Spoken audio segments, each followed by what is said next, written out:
നമുക്ക് ബാറ്ററിയുടെ സൈഡിൽ നമുക്കിവിടെ ഒരു MSD സ്വിച്ച് എന്ന് പറയും. ഈ സ്വിച്ച് കാണാം. ഇതിനകത്ത് ഈ റെഡ് കാണുന്ന ഇത് ഇതിനൊരു ലോക്കാണ്. ഈ ലോക്ക് ആദ്യം ലിഫ്റ്റ് ചെയ്യണം. ഈ ലോക്ക് ലിഫ്റ്റ് ചെയ്യണത് ഇതിനെങ്ങനെ പിടിച്ച് പോയി കഴിഞ്ഞാൽ ലോക്ക് ലിഫ്റ്റ് ആകുന്നുണ്ട്. ഇപ്പോൾ ലോക്ക് ലിഫ്റ്റായി. ഈ ലോക്ക് ലിഫ്റ്റ് ആയതിനു ശേഷം ഇതിൻ്റെ താഴെ കാണുന്ന ഈ ബ്ലാക്ക് പോർഷനിൽ ശരിക്കും പ്രസ് ചെയ്ത് കഴിഞ്ഞാൽ ഈ ബ്ലാക്ക് പൊക്കിയെടുക്കണം. ഈ ബ്ലാക്ക് പീസ് പൊങ്ങി വന്നു കണ്ടോ. ബ്ലാക്ക് പീസ് പൊങ്ങി വന്നപ്പോൾ ഇവിടെ ഒരു ഹോള് കാണാം കണ്ടോ. ഈ ഹോളിലൂടെ നമുക്ക് കിടക്കാം. അതാണ് ഇത് പൊങ്ങി വന്നതിൻ്റെ അർത്ഥം. ഓക്കെ, അതായത് ഒന്നുകൂടി കാണിച്ചു തരാം. ഇങ്ങനെ താന്നിരിക്കുന്ന സാധനമാണ്. ഇതിവിടെ പ്രസ് ചെയ്ത് കഴിഞ്ഞാൽ പൊങ്ങി വരുന്നത്.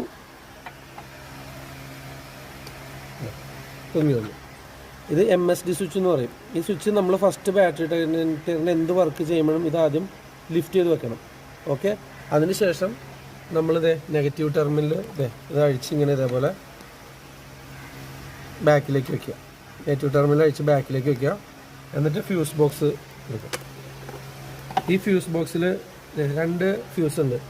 30 ആംപിയറും ഒരു 40 ആംപിയറും. ഈ 2 ഫ്യൂസും റിമൂവ് ചെയ്യണം. ഈ 2 ഫ്യൂസ് റിമൂവ് ചെയ്യണമെങ്കിൽ നമുക്കൊരു നോസ് പ്ലെയർ വേണം.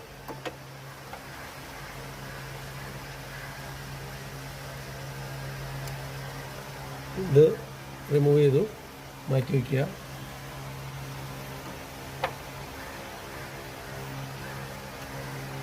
റിമൂവ് ചെയ്തു മാറ്റി വയ്ക്കും.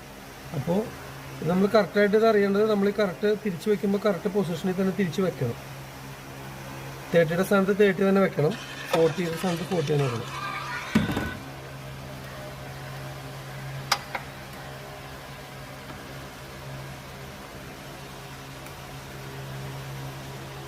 ഓക്കെ, ഇനി നോസ് പ്ലെയർ കയ്യിലില്ലെങ്കിൽ, ഇപ്പം ഈ നോസ് പ്ലെയർ കയ്യിലില്ലെങ്കിൽ നമ്മൾ ചെയ്യേണ്ടത് ആദ്യം ഈ 4 കാണുന്ന റിലേ അഴിച്ച് മാറ്റിക്കഴിഞ്ഞാൽ നമുക്ക് കൈവച്ച് പൊക്കിയെടുക്കാൻ പറ്റും. ഓക്കെ, ഇതിങ്ങനെ നമ്മളൊരു 10 മിനിറ്റ് ഇങ്ങനെ ആക്കിയിടുക. ഇതിനൊരു ഹാർഡ് റീസെറ്റ് എന്നാണ് പറയുന്നത്. ഇങ്ങനെ നമ്മളൊരു 10 മിനിറ്റ് ഊരിയിട്ടിട്ട് രണ്ടാമത് ഈ പറഞ്ഞ ഈ സെയിം പ്രൊസീജിയറെല്ലാം ടൈറ്റ് ചെയ്യുക. ഓക്കെ, അപ്പം ഇത് ലോക്കാക്കാനൊന്നുമില്ല, ജസ്റ്റ് താത്തി വയ്ക്കുക. അതെ, സ്വിച്ച് ഇങ്ങനെ താത്തി വയ്ക്കുക. താത്തതിന് ശേഷം ഈ റെഡ് ഇവിടെ ലോക്ക് ചെയ്യുക. റെഡും ലോക്ക് ചെയ്യുക. ഇതായിരിക്കും ശരിക്കും ഇതിൻ്റെ പൊസിഷൻ. ഇങ്ങനെയാണ് ഇതിൻ്റെ പൊസിഷൻ ഇരിക്കുന്നത്. അല്ല, ഈ റെഡ് ഇത് താന്നിരിക്കും. നമ്മൾ അൺലോക്ക് ചെയ്യുന്ന സമയത്ത് ഇതിങ്ങനെ പൊങ്ങി വരും. ഇപ്പം പൊങ്ങി. ഇതാണ് ലോക്ക്. ഈ ലോക്ക് ആദ്യം കഴിച്ചാലാണ് ഈ ബ്ലാക്ക് പീസ് ബാക്കിൽ ബ്ലാക്ക് പൊങ്ങി വരുന്നത്. ഓക്കെ.